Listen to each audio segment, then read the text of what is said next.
नमस्कार मित्रो. आजपर्यंत आपण जवळपास ऑनलाईन क्लासेसमध्ये डेरिव्हेटिव्हचे जवळपास 4 लेक्चर पाहिले आहे.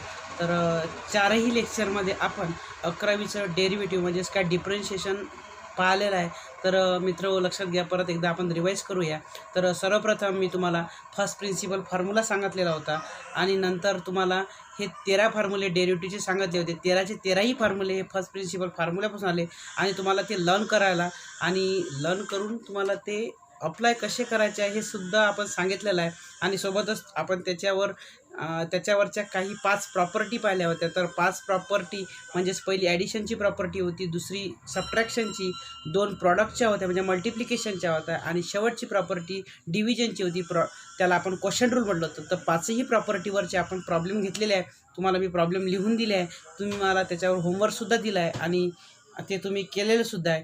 तर या 4 लेक्चरमध्ये पूर्ण आपण 11वीचं डेरिव्हेटिव्ह शिकलेलं आहे. तर आज आपण 5व्या लेक्चरमध्ये 12वीचं डिफरन्शिएशन म्हणजे पार्ट 2चं पहिलं युनिट तर आपण शिकणार आहे. तर पार्ट 2च्या पहिल्या युनिटमध्ये मित्र हो लक्ष द्या, पार्ट 2चं जे पहिलं युनिट शिकणार आहे आपण त्याच्यामध्ये डिफरन्शिएशन आपला 11वीचं डिफरन्शिएशन आहे. हा जर बेस तुमचा पक्का असेल तर पार्ट 2चं डिफरन्शिएशन तुम्हाला एकदम इझी जाईल. आणि जवळपास 5 टाईपचा डेरिव्हेटिव्ह आपल्याला या युनिटमध्ये काढायचा आहे. 1 बाय 1 आपण चालणार आहे आणि जवळपास खूप सारे लेक्चर लागणार आहे. मोठं या युनिटचा सिलेबससुद्धा मोठा आहे. तर आपण चालू करूया आज डेरिव्हेटिव्ह 12वीचं. जवळपास 7 किंवा 8 मार्काचं हे युनिट आहे मित्र 80 पैकी. तर याच्यावर 8 मार्काचे किंवा 7 मार्काचे क्वेश्चन तुम्हाला बोर्ड पेपरमध्ये राहणार आहे. सगळ्यात सोपं युनिट आहे. तर युनिट शिकत असताना तुम्हाला 11वीचं डिफरन्शिएशन माहीत असणं गरजेचं आहे. सोबतच ते 13 फॉर्म्युले पाठ असणं गरजेचं आहे. कोणता फॉर्म्युला लागते, किती नंबरचं लागते हे तुम्हाला समजलं पाहिजे प्रॉब्लेमला पाहिल्याबरोबर. आणि ते सर्व जर तुम्हाला येत असेल तर 12वीचं डिफरन्शिएशन एकदम सोपं आहे. तर मित्र चालू करूया 12वीचं डिफरन्शिएशन. तर मित्र आज आपण चालू करणार आहे डिफरन्शिएशन 12वीचं. तर आपण 11वीचं बेसिक जवळपास सर्व शिकलेलं आहे. डेरिव्हेटिव्हचं डिफरन्शिएशनलाच डेरिव्हेटिव्ह म्हणतात. तर 12वीचं डिफरन्शिएशन चालू करू आधी सर्वात पहिले पाहूया मित्र, या युनिटमध्ये जवळपास आपल्याला डेरिव्हेटिव्ह काढायचा आहे. तर जवळपास 5 ते 6 फंक्शनचा डेरिव्हेटिव्ह काढायचा आहे. त्याच्यामध्ये सर्वप्रथम आहे मित्र लक्षात घ्या, पहिला टॉपिक आहे टाईप 1. टाईप 1मध्ये काय आहे मित्र लक्षात द्या, टाईप 1मध्ये derivative of composite function.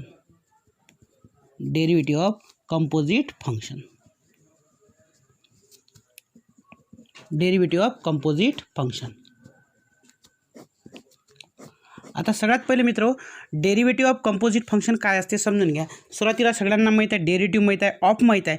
Composite function तुम्हाला मी त्या दिवसच्या लेक्चरमध्ये सांगितलं होतं. फंक्शन जवळपास 6 टाईपचे फंक्शन असते. त्यातला पहिला टाईप असते मित्र लक्षात घ्या कॉन्स्टंट फंक्शन. आणि उरले 5 जे आहे त्याला म्हणतो आपण लिएट फॉर म्हणजेच काय, L for logarithmic, I for inverse trigonometric, A for algebraic, T for trigonometric, E for exponential function. तर कंपोजिट फंक्शन कशाला म्हणतात तर त्याआधी आपण पाहणार आहे मित्र सिम्पल फंक्शन कशाला म्हणायचं. आजपर्यंत आपण डेरिव्हेटिव्हचे जे प्रॉब्लेम सॉल्व केले ते सगळे सिम्पल फंक्शनचे प्रॉब्लेम सॉल्व केले आपण. कशाचे? Simple function. आता सिम्पल फंक्शन काय असते मित्र लक्षात घ्या. आता function of variable is called as simple function. मित्र डेफिनेशन लक्षात घ्या, function of variable is called as function. Function of variable is called as simple function. म्हणजे एखादं फंक्शन आणि कशाचं फंक्शन, व्हेरिएबलचं असं जर असेल तर त्या फंक्शनला कोणतं फंक्शन म्हणायचं? Simple function. फॉर एक्झाम्पल आता सिम्पल फंक्शन कोणते, आजपर्यंत आपण जे 11वीचे डेरिव्हेटिव्हचे प्रॉब्लेम सॉल्व केले ते सर्व सिम्पल फंक्शनचा आपण काय काढला, डेरिव्हेटिव्ह काढला. म्हणजे आपण असं म्हणू शकतो आता एक्सचा पॉवर 2 हे झालं simple function, Icha power x म्हणजे हे अल्जेब्रिक फंक्शन आहे, एक्सपोनेन्शियल फंक्शन आहे म्हणजे काय, फंक्शन ऑफ व्हेरिएबल हे सुद्धा फंक्शन ऑफ व्हेरिएबल.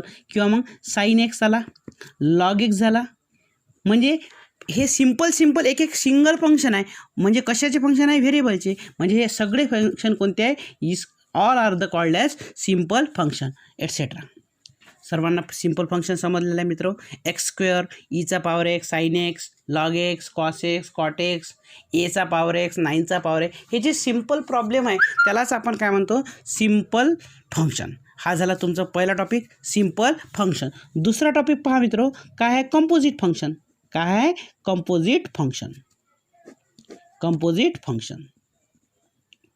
आता पहा कंपोजिट फंक्शन कशाला म्हणायचं? आता पहा सिंपल फंक्शनची डेफिनेशन एकदम सोपी आहे. Function of variable is called as simple function. आता कंपोजिट फंक्शन कशाला म्हणायचं? फंक्शन ऑफ परत फंक्शन ऑफ व्हेरिएबल. म्हणजे दोनदा फंक्शन जर येत असेल, फंक्शन कितीदा येत असेल? 2 वेळा जर येत असेल तर त्या फंक्शनला कोणतं फंक्शन म्हणायचं? Composite function. पाहता लक्षात द्या मित्र, डेफिनेशन काय? Function of variable. पण इथं लक्षात घ्या, इथं काय होतं? फक्त फंक्शन ऑफ व्हेरिएबल. इथं काय? Function of function. म्हणजे दोनदा जर फंक्शन येत असेल, function of variable is called as composite function. Is called as composite function. Is called as composite function. Definition एकदम सोपी आहे मित्र. Function of variable is called as composite function. फक्त जर एकच फंक्शन येत असेल तर त्याला simple function. At a time एकापेक्षा जास्त जर फंक्शन येत, म्हणजे 2 किंवा 2पेक्षा जास्त येत असेल तर त्या फंक्शनला कोणतं फंक्शन म्हणायचं? Composite function. तर मित्र फॉर एक्झाम्पल पाहिल्याबरोबर तुमच्या लक्षातच येईल. फॉर एक्झाम्पल पहा मित्र, पहिलं एक्झाम्पल आहे sine of log X. Sine याला, लॉग याला आणि व्हेरिएबल आला. म्हणजे दोनदा फंक्शन आलं, एकदा व्हेरिएबल आला. असं जे फंक्शन असेल त्या फंक्शनला कोणतं फंक्शन म्हणायचं? Composite function. Sine of log X. Number second example पाहू आपण, लॉग ऑफ साइन एक्स. काय आहे मित्र पहा? Log of sine X. म्हणजे लॉगरिथमिक फंक्शन आलं, ट्रिग्नोमेट्रिक फंक्शन आलं आणि कशाचं आलं? व्हेरिएबल. म्हणजे काय? Function of variable is called as composite function. Third example पाहूया मित्र, ईचा पॉवर कॉट एक्स. ईचा पॉवर कॉट. आता पहा इथे सुद्धा 2 फंक्शन आले. ई आलं एक, ई म्हणजे एक्सपोनेन्शियल फंक्शन, आणि कॉट म्हणजे कोणतं? Trigonometric function. म्हणजे दोनदा जर फंक्शन ॲट टाईम प्रेझेंट असेल तर त्या फंक्शनला कंपोजिट फंक्शन असे म्हणतात. नेक्स्ट एक्झाम्पल पहा मित्र. सगळे एक्झाम्पल जर समजले तुम्हाला तर एकदम प्रॉब्लेम सॉल्व्ह करायला इझी जाईल. नेक्स्ट एक्झाम्पल पहा, साइन एक्स आणि होलचा स्क्वेअर. साइन एक्स आणि होलचा. इथं जर फक्त एक्सचा स्क्वेअर असता तर ते झालं सिंपल फंक्शन. इथे काय मित्र? साइन एक्स आणि होलचा स्क्वेअर. म्हणजे साइन याला आणि स्क्वेअर याला, म्हणजे अल्जेब्रिक फंक्शन झालं. हे सुद्धा काय झालं मग? Composite function. 5वं एक्झाम्पल पहा मित्र, कोसेक ऑफ लॉग ऑफ ब्रॅकेटमध्ये x square plus x plus 1. आता पहा मित्र, इथं पहा, इथे एक कोसेक फंक्शन आलं, लॉग आलं आणि अल्जेब्रिक आलं. आणि ॲट अ टाईम एकापेक्षा जास्त जर फंक्शन येत असेल तर त्या फंक्शनला कंपोजिट फंक्शन असे म्हणतात. सिंपल फंक्शन लक्षात आलं तुमच्या. आणि हे जे खालचे 6 जवळपास 5 एक्झाम्पल आहे हे कशाचे आहे? कंपोजिट. परत एक्झाम्पल पाहू आपण 6वं मित्र, अंडर रूट ऑफ. सिंपल इथं जर म्हटलं आपण अंडर रूट एक्स घेतलं, हे झालं सिंपल फंक्शन. आणि जर म्हटलं तुम्हाला under root of log X, एक अंडर रूट झाला, दुसरा लॉग एक्स झाला, हे सुद्धा काय झालं मग? Composite function. मित्रांनो इथं सिंपल फंक्शन ऑफ व्हेरिएबल असेल तर सिंपल फंक्शन, आणि फंक्शन ऑफ व्हेरिएबल असेल तर त्याला काय म्हणायचं? Composite function. दोन्ही फंक्शन तुम्हाला कळलेलं आहे. जर तुम्हाला याचा स्क्रीनशॉट पाहिजे असेल तर तुम्ही याचा स्क्रीनशॉट घेऊ शकता. तर मित्र हो, हे तुम्हाला कळलेलंच आहे सिंपल फंक्शन आणि कंपोजिट फंक्शनमधला दोन्ही याच्यातला फरक. तर आपण 13 फॉर्म्युले पाहिले होते सिंपल फंक्शनसाठी. आज आपल्याला आजच्या लेक्चरमध्ये 5 आहे.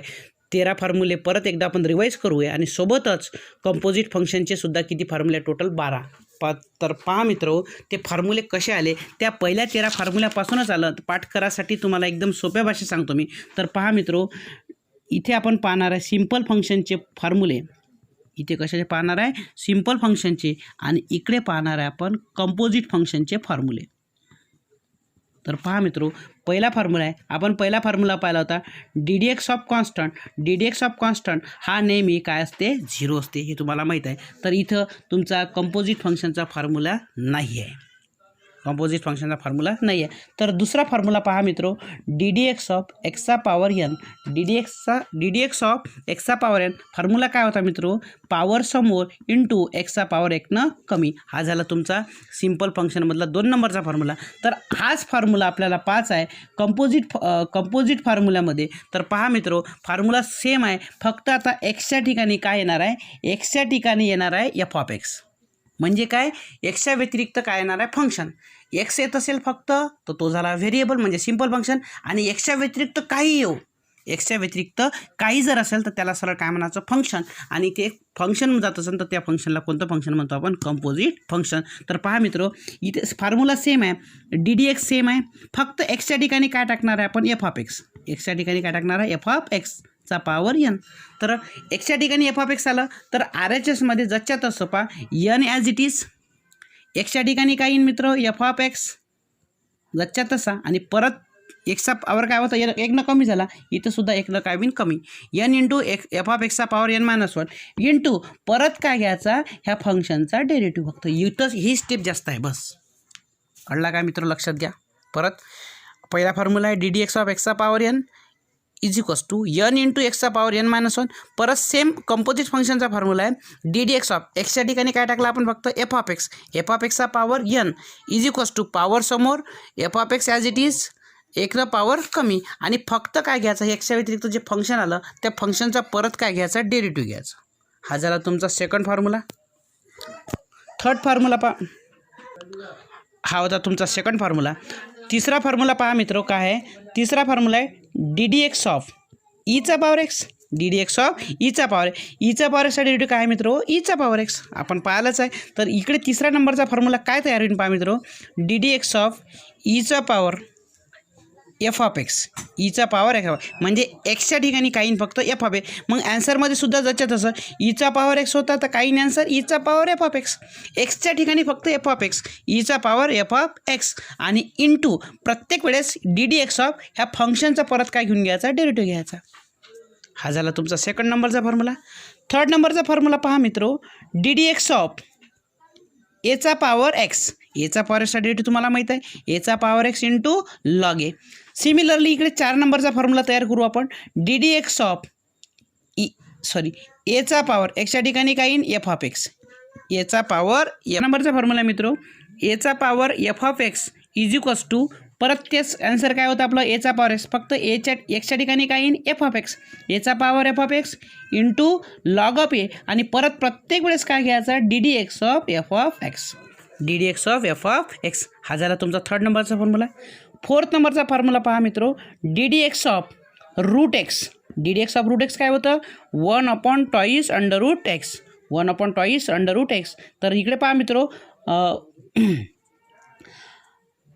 फिफ्थ नंबरचा फॉर्म्युला काय आहे मित्रो, D D x of root एक्सच्या ठिकाणी काय येईल, फक्त रूट एफ ऑफ एक्स. काय येणार आहे, root F of x. Formula परत जायच्या तसा 1/2 एक्सच्या ठिकाणी काय येईल, फक्त root F of x into प्रत्येक वेळेस काय घ्यायचा, D D x of F of X. म्हणजे अंडररूटमधलं जे फंक्शन आहे त्या फंक्शनचा परत काय घ्यायचा, इंटूमध्ये डेरिव्हेटिव्ह.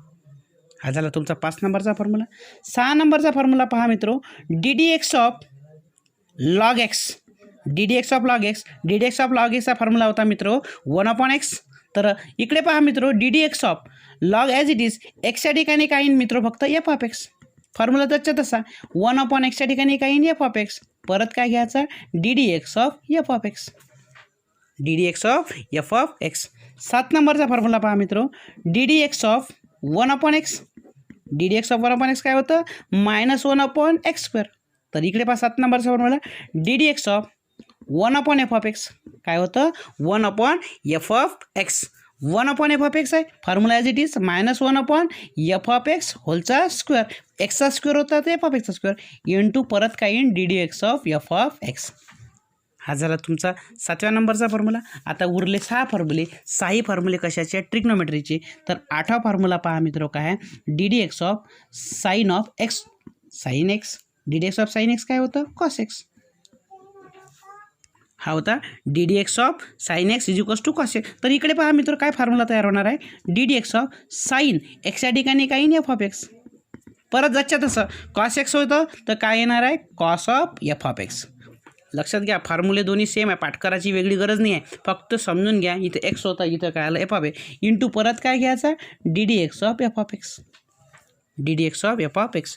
9 नंबरचा फॉर्म्युला पहा मित्र, D D x of cos x. मी तुम्हाला त्या दिवशी सिम्पल फंक्शनचे फॉर्म्युले लिहून दिले होते, तेव्हा तुम्हाला सांगितलं होतं का ट्रिग्नोमेट्रीमध्ये जर को आला तर कोचा फॉर्म्युला हा नेहमी कशामध्ये राहते मायनसमध्ये, तर कॉस आला म्हणून कॉसचा डेरिव्हेटिव्ह काय मायनस साईन एक्स. परत पहा मित्र, इकडे काय फॉर्म्युला तयार होणार आहे D D x of cos of x आहे, तर कॉस ऑफ काही सांगा F of X, cos of F of x. Formula काही मायनस साईन एक्स आहे, तर काही minus sine F of X. परत काय घ्यायचा D D x of F of X. हे प्रत्येक वेळेस प्रत्येकासोबत सारखंच आहे, कॉमन आहे मित्र. 10 नंबरचा फॉर्म्युला आहे D D x of ten x. D D x of ten एक्सचा फॉर्म्युला होता सेक्स स्क्वेअर एक्स. इकडे 10 नंबरचा फॉर्म्युला काही मित्र D D x of ten एक्सच्या ठिकाणी एक्सच्या ठिकाणी काही फक्त एफ ऑफ एक्स, तर फॉर्म्युला होता सेक्स स्क्वेअर एक्स, तर फॉर्म्युला काय येणार आहे sec square F of x into d D x of F of x. 11 नंबरचा फॉर्म्युला पहा मित्र, डी डी एक्स ऑफ 11 नंबरचा फॉर्म्युला पहा D D x of cot X. परत कॉट आला, कॉट म्हणजे काय मायनस, आणि मायनस काय होता फॉर्म्युला कोसेक स्क्वेअर एक्स. तर इकडे 11 नंबरचा फॉर्म्युला काय D D x of cot एक्सच्या ठिकाणी काही एफ ऑफ एक्स, फॉर्म्युला काही minus cosec square F of x, आणि परत काही D D x of F of x. हा झाला तुमचा 11 नंबरचा फॉर्म्युला. 12 नंबरचा फॉर्म्युला पहा मित्र, D D x of sec X. D D x of sec X, D D x of sec एक्सचा फॉर्म्युला होता sec x into tan X. काय होतं sec x into tan X. 12 नंबरचा फॉर्म्युला पहा मित्र, इकडे काय तयार होणार आहे D D x of sec as it is एक्सच्या ठिकाणी काही घ्यायचं फंक्शन या sec of F of x. Formula परत तसंच असं sec x into tan x आहे, तर काही sec of F of x into tan of F of x into d D x of परत काही सांगा एफ ऑफ एक्स. हा झाला तुमचा 12 नंबरचा फॉर्म्युला. सिमिलरली 13 नंबरचा formula d D x of cosec x. D D x of cosec x, तो d D x of cosec एक्सचा फॉर्म्युला मित्र minus cosec x into cot x होता, तर इकडे 13 नंबरचा फॉर्म्युला होईल d D x of cosec f of x. Cosec f of एक्सचा formula minus cosec f of x into cot f of x, आणि परत काय घ्यायचा D D x of F of x. असे हे टोटल किती फॉर्म्युले आहेत 13. हे 13 फॉर्म्युलेत आपण याच फॉर्म्युल्यापासून तयार केले. हे जर फॉर्म्युले तुम्हाला पाठ असेल तर तुमचं 12वीचं डिफरन्शिएशन एकदम सोपं जाईल, आणि तुम्हाला फॉर्म्युले पाठ असून चालणार नाही, तुम्हाला ते फॉर्म्युले अप्लाय करता आले पाहिजे. सिम्पल फंक्शनचे फॉर्म्युले इकडले आणि हे झाले कंपोजिट. तर या युनिटमध्ये फक्त आपल्याला हे फॉर्म्युले यूज करायचे आहे, फॉर्म्युले दोन्ही यूज होणार. तर आपल्याला कंपोजिट फंक्शनचे फॉर्म्युले जास्तीत जास्त तुम्हाला मॅक्झिमम टाईम विचारण्यात येईल. तर तुम्ही सर्वांनी हे फॉर्म्युले पाठ करा, त्याचे प्रॉब्लेम्स आपण पाहणारच आहे पुढच्या लेक्चरमध्ये. तर आज आपण इथे थांबूया या 13 फॉर्म्युल्यावरून. सर्वप्रथम आपण पाहिलं होतं सिम्पल फंक्शनची डेफिनेशन, कंपोजिट फंक्शनची डेफिनेशन, आणि हे सिम्पल फंक्शन आणि त्याच्यावरचे प्रॉब्लेम. तर तुम्हाला असं हे पूर्णच्या पूर्ण प्रॉब्लेम याच्यावरचे आपण पाहणार आहे. तर हा व्हिडिओ तुम्हाला आवडला असेल तर सर्वांनी परत एकदा, ज्यांनी चॅनलला सबस्क्राईब केलं नसेल त्यांनी चॅनलला सबस्क्राईब करा आणि बेलचं आयकॉनवर क्लिक करा. धन्यवाद.